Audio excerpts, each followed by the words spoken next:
Welcome to the SRS Podcast. I'm your host, Aaron J. Babyar, and I'm the Training Director of Support Raising Solutions. Whether you're a new ministry worker or a veteran looking to increase your competence and confidence, Support Raising Solutions seeks to bless you in your quest to be a spiritually healthy, vision-driven, fully funded Great Commission worker. My guest again this week is Corrie Crawford Van Oss, who is with Reliant, and we started a great conversation last week. And so if you didn't already hear that podcast, you might want to back up an episode. But Corrie, before we jump in and keep going and pick up the conversation, share with our listeners a little bit more about yourself, your family situation, maybe some hobbies. Tell us a little bit about you. Sure. Well, thanks, Aaron. Yeah, well, I'm in my mid 50s, which, when I was a kid, whoever thought they'd enjoy life at this point? I've been married 10 years to an amazing husband named Brian. He was a missionary when we met, and he came home on a furlough, and we met and started dating, and, God called him to me instead of his mission, which is one of those things that makes me feel a little awkward in life. But we just enjoy the mission that God has put around us. Like during the pandemic season, the Lord's just ignited this little awakening in our neighborhood. So we spend time on the lake behind our house and hanging out with neighbors and just enjoying Jesus in their midst. Very cool. Very cool. Well, as we shared in the last episode, you get to help people evaluate whether or not they're ready for raising support. So Yep. What circumstances led you to that kind of job? I wouldn't even know where to apply for that. You want to? We're growing. We need more help. So I bumped into Reliant Mission about 6 years ago, following 29 years with Campus Crusade.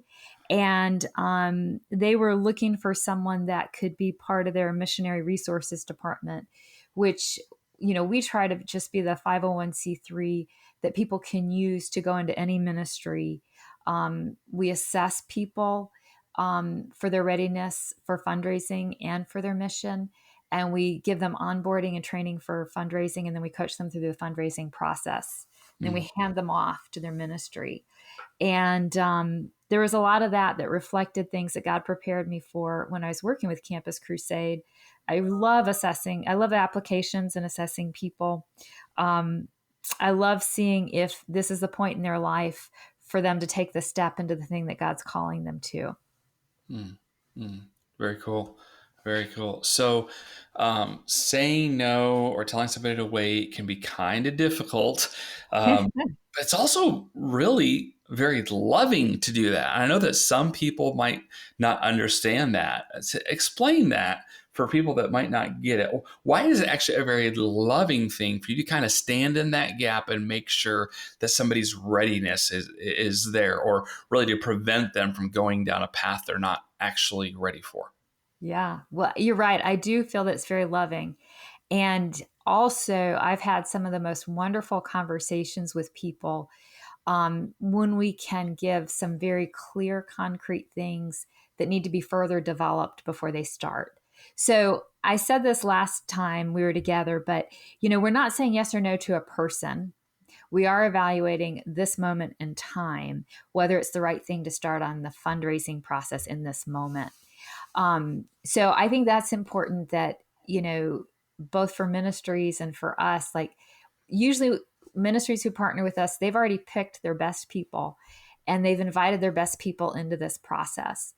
And as someone goes through the application process, we might find things where they just need to do more homework or more preparation before they start.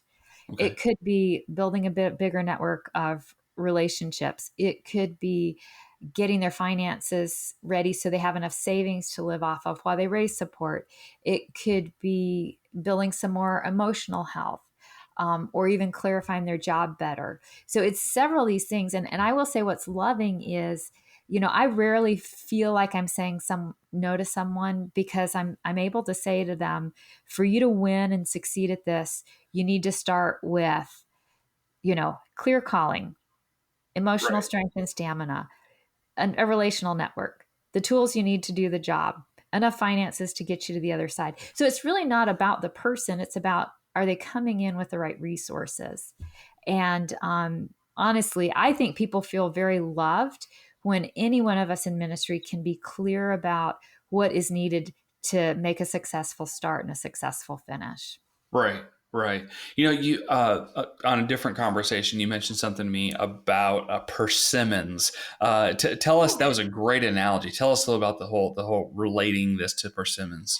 Yeah, so my missionary field was the wonderful country called Albania. And persimmons are a funny little fruit that are hard to find in the US because they're very fragile and they don't ship well. When they are ripe, they are probably the sweetest, richest fruit on earth, at least the sweetest, richest fruit that I have ever tasted. And I've Mm, traveled a lot of places.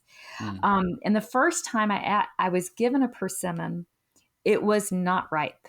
It was probably 2 weeks ahead of time. okay. And I remember biting into it, and I'd heard them be very excited. They all come into ripeness about this time of year, October, November. But when I bit into it, it was like, my whole body went into shock because it was just bitter enough, just hard enough. Like it was like this, almost like being electrocuted, Oh, wow. because it was not right. Mm, And then the next time I actually bit one, of course, I was a little bit afraid, and it was like, it truly was this soft, juicy, and there is so much, we don't want perfection in life, but, part of what you and I are talking about is what's that sweet spot moment? What's the sweet moment when right, we're ready to go? right. And we like people to go when it's right, you Hmm. know? Hmm. Great, great. Well, we've already talked about some of the other things such as emotional and moral stamina on the last podcast, but I know another thing that you brought up is that uh, there's need to be questions in the air regarding duration and clarity of calling. How do you engage with that? Yeah, yeah.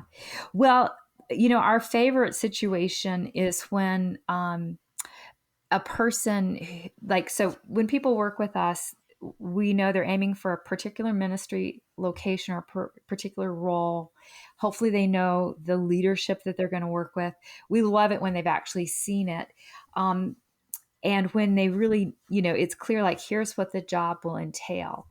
All of those are really necessary in order to sit down with a potential donor, a potential ministry partner, and able to say, here's the impact, oh, ministry partner, that you're about to have with me as we go into this mission field. So we kind of look at it like, if someone's going on a summer engagement, we'd like to have them to have like 3 months where they know that God, they've been actively pursuing this calling. If Hmm. they're going for something like a year, more of an internship, residency in ministry, again, we want to see them have about 6 months or maybe a year of they've been actively pursuing this. Um, if they're going longer, of course, we want a little bit longer, but that's because there's just a readiness that comes. There's relationships that get built, and there's clarity about what people are doing if they give it the right amount of time. If you're enjoying these podcasts and they're hitting on topics that you love, consider following Support Raising Solutions on social media for everyday biblical and practical support raising advice as you're in the process of raising your support. You can find us on Facebook at facebook.com/support raising solutions and on Twitter at support raising. Good stuff. So, as somebody is moving forward, they might not have somebody like you. They might not have a Corey in their life in their organization that's kind of helping them look out and think about meaningful questions. What should they be thinking about? What questions should they be asking? What are some, like, maybe no one else is looking for yellow flags, but they need to look out for their own yellow or red flags. Mm. What would you suggest that they do? That is great. So great. You just made me think in a whole different framework. Um, so, yeah, I think self selection on this topic is not terribly hard to do if you're in good community. We just talked about, is it clear what you're about to do? Like, is the ministry that's inviting you to do something, is that clear, and you can help somebody see it well enough that they can pray for you when they're in a Mhm. ministry appointment with you? I want to touch on also kind of the emotional and moral stamina, because that's also kind of a length of time, a season situation. Mhm. So, all of us come into life with challenges. I heard it said recently that, every one of us has to discharge displeasure in some way, right? Life Mhm. has challenges. We feel stress, we feel pain, whatever. We all have ways that we need to discharge it. And there's healthy and unhealthy ways to do that. So, most of us that have any kind of history with something so called moral, and it is moral, I don't mean to belittle that, but a lot of that is how do we discharge stress? And a key thing when you start to raise support is to understand it's a unique stress to continually ask people to do something for you that they're not going to jump up and do necessarily. There's a small set who do, and there's a bigger set who either are slow or they say no altogether. Mhm. And to be able to encounter that and then effectively discharge stress or displeasure, what happens is, let's say somebody has recently recovered from an eating disorder. Let's say they've recently recovered from number of other things that could be self-damaging. Mhm. When they're in the fundraising situation, the pressure's on, Oh yeah. and the first thing we do is we go back to whatever it was. For me, I ate a pint of ice cream, or I veg out too long in front of TV. For me, my discharge habits are not terribly destructive, but they could be. And Right. some of us have had more recent destructive habits. So we Right. really like to see a track record where a person has, it's like, do I have a good community of people I can call when I'm feeling like I want to do something that could be slightly sinful or destructive in some way? Yeah. Are there people I can be vulnerable with? Are there people around me that can um, be aware of that? And do I have good habits of finding another more healthy way to uncharge my stress when it comes? Yeah. Um, Yeah. I think those are pretty important in terms of questions you ask yourself about Right. your own readiness. I like to say a person has that victory if they can look and say, for most of my day, I'm fulfilling my responsibilities. I can say yes and no. I follow through on my promises. If someone can do that well consistently, that's evidence that it's like, okay, you're ready for the battle. Right. But I think internally we know when we're like really trying not to avoid, if we're avoiding our responsibilities, we're staring at the wall, things like that. Those would be times that it's like, no, let's not try to make a big change and start raising support. Right. Right. Hey, something you just said there just reminds me that Healthcare. it takes a tremendous amount of self care, not self centeredness, but self care as you're raising support, because it is one of the hardest things that you will ever do. I've heard that from so many different people. They're coming from being a part of Fortune 500 companies, or they're CEOs, or they're executives, or they were in the military, and they're used to maybe having to live with a lot of self discipline.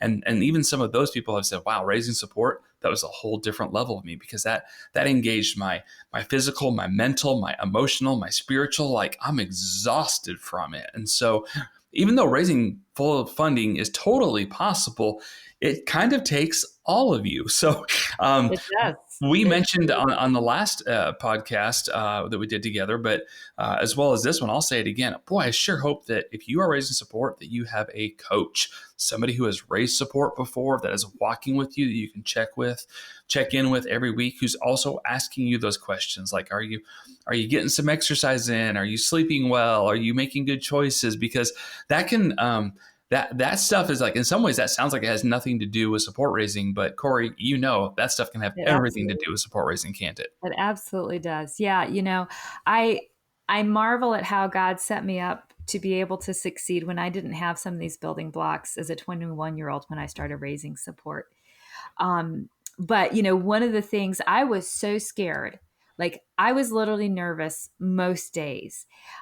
So every day I happened to get up, and this was 1985, and I could go to 6 a.m. aerobics class. And the Lord put next to me the wife of one of the major pastor of one of the major churches in town, and she'd asked me, and that aerobics teacher also happened to be a believer. And so, I started every day with this. I didn't know the word self-care in those days, Hmm. but I was, for me, having like physical cardio means I discharge stress that way. We know the rest now. Right. Endorphins, that kind of thing.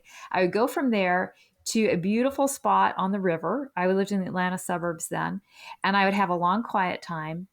And so, without really knowing it, you know, for whatever reason, I sometimes thought I was procrastinating because I was scared to pick up the phone to reach out to people.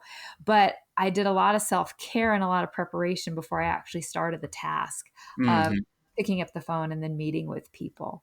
Right. And it is so true. That is very needed. And you're right. It's not a selfishness, but this is what prepares us. So much of ministry is like a marathon, Right. and in order to see the world reach for Christ, we want to be in it for life, you know? Yes. Yes. So it's not just a sprint, it's can we sustain this? And that's part of readiness. That's part of it being the right time. Are you ready to go? I tell you, Support Raising Solutions has something called our SRS Boot Camp, which I would put it up against anything. I think it's the best support raising training in the world. I think it's fantastic. But I have come across many people that they love it. They get so much out of it. And when I say, okay, so when are you starting to raise your support? And it's March, and they're like, oh, I'm planning to do it next November. And I'm like, okay, that's great. Are you ready for that? Yeah, I'm going to do this and this and this and this. Okay, okay, fantastic. And then we'll have other people that say, I'm ready to start tomorrow. And then we start talking about their minimal standards or their readiness, and boy, that's kind of hard to tell someone. Hey, I can tell just from one conversation you're not actually ready to start. Like that's not necessarily my place. So I have to be really careful about when I do and don't suggest that, but. I tell you, I don't think support raising is necessarily meant to be a solo sport, is it? No, no, no way. In fact, it's interesting you say it like that, Aaron. When I was in Eastern Europe, I lived in Albania, and we also saw the ministry in Macedonia start. And early, quickly, we had people saying, "Hey, I want to be a campus minister in my own country." So we're Albanians, Macedonians wanting to serve the Lord, and they had to raise support. And one of the things we learned to do in those years, really from them, is it's like they were kind of a boot camp together for the whole fundraising process. Get up in the Mm, morning, pray together, sometimes go in pairs as they make phone calls, sometimes go, in pairs as they sit down with a potential donor. right. And yeah, community is needed as we go on the journey together. Yeah, yeah. So if somebody doesn't have a community, but they need one, they know they need one, but let's say that their organization doesn't necessarily provide that. That might be the only one who's coming on staff, and they were just given a book, or maybe they were just told to go to the boot camp. What would you tell that person as far as finding community or finding coaching or getting some help? Yeah, great question. Well, it's fascinating because the work of pulling together a team of supporters is the work of building out your own community, if you will. Now, perhaps it's not your church community, perhaps it's a more specialized community. But I think, and I was a person when I started raising support, I came from my college in Texas to the suburbs of Atlanta. And I also did not have a church home in Atlanta at that time. I didn't really have community. So, I'm not the person to really set the example in this because I can isolate too much. But the fact is, I was smart enough even then to make sure I had like 3 or 4 friends that were praying with me. So even if there's not a coach or something like that, I mean, your best bet, honestly, is to find someone who'll personally coach you. But Yes. you also can bring around friends who know what's going on and say, will you be a friend with me in this process? Yeah. Yeah. And, when you're doing that, you're saying, I am likely to struggle with, when someone says this to me on the phone, or I am likely to struggle if this happens after meeting with a potential donor. Mhm. And I need someone that has fun doing these things. Guess what? That is exactly what we do when we raise support. Because we're like, God's called me to this ministry and I'm asking for this impact, and here's where I'm going to have trouble. Right. So, it's kind of like Jesus with his disciples. He started with 3 and 12 and they expanded. There's 500 or so before he left. Every one of us needs to develop a particular inner circle Yeah. And any of us can do that. I think most of us have those friends. Yeah. I do want to just add one thing on there with those friends. Please, brothers and sisters in Christ, they're going to raise support. Please only take advice on support raising from people who have raised full support. I have heard a Oh, lot of bad advice from well-intentioned brothers and sisters, or from people who even try and coach it that have never done it. And that just doesn't usually go so well. So I would say that would be like a minimal standard of, find someone that's actually done it before, even if they're not within your organization, who can coach you. But Corrie, I think we need to move towards closing. So you had mentioned some yeah. other minimal standards. Can you Yeah. just kind of pop those out for us real quick? Some other Yeah. things that people really need to have in play. Yeah. Well, and I think this topic that we've been talking about the people that we have around us as we get started, we actually look for how big is your contact network as you start fundraising. Now, the reality is that no one comes into fundraising with a large enough contact base, but we look for like 50 to 150, depending on how much the budget is. And so one of the things a person needs to be doing beforehand is, months, even a year before you're thinking of raising support, you need to be letting people know, I think God's calling me to this. And developing some interest, maybe even sending out updates about yourself, little prayer letters, because you need to be able to have, really ideally, at least 150 people that you can Mhm. call as you start. And hopefully Yeah. that's, maybe they're acquaintances, but some of them are people that you know quite well. Yeah. So I'd throw that out as a minimum standard. Okay. Several more minimal standards that you want. Basic things, hopefully you've thought about it, but you want tools to do the work.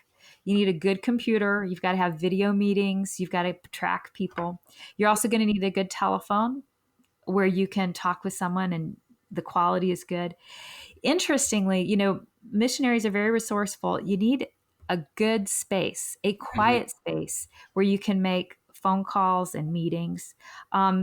When you're raising support, you're probably going to have to drive around to places. You need mobility. Can you get to the people who will meet with you to join your team? Yeah. Um, and I think we've mentioned, to have relational encouragement around you. In your living space, we would hope that you have people who are excited about what you're doing and willing to pray for you and Yeah. affirm you in your process. That's good. That's good. Yeah, those are all some good little minimal standards that you're going to want to have. We don't talk about that other one very much, but I do have to say, if you are sharing space, if you are living in space with somebody who is mentally, emotionally, verbally, whatever, opposed to you raising support, you're not going to have peace at home. So Yeah. where you are living and working from needs to be a space where you can work, but also that you feel that you have that support. So, and you mentioned several other things, Corrie, but with that being said, I think we could probably go on and on and on. But Corrie, I really appreciate you just kind of stepping in here and sharing with us about people's readiness and the things that they're going to want to need and do to raise support. So I think you've given our listeners a lot to think about. So thank you so much for joining us on the Yeah. SRS podcast. It's a pleasure. I really hope, even though we're talking about things you need and moments that you say no to, I just believe if someone is thinking about going into ministry and raising support, now is the time to move forward. Even if moving forward is just the foundation, um, the Lord is raising up people and raising up resources to complete His work on earth. It's the time to step forward. So I hope this causes people to do that fruitfully. Amen. Amen. Thank you for joining us. Yeah, thank you, Aaron.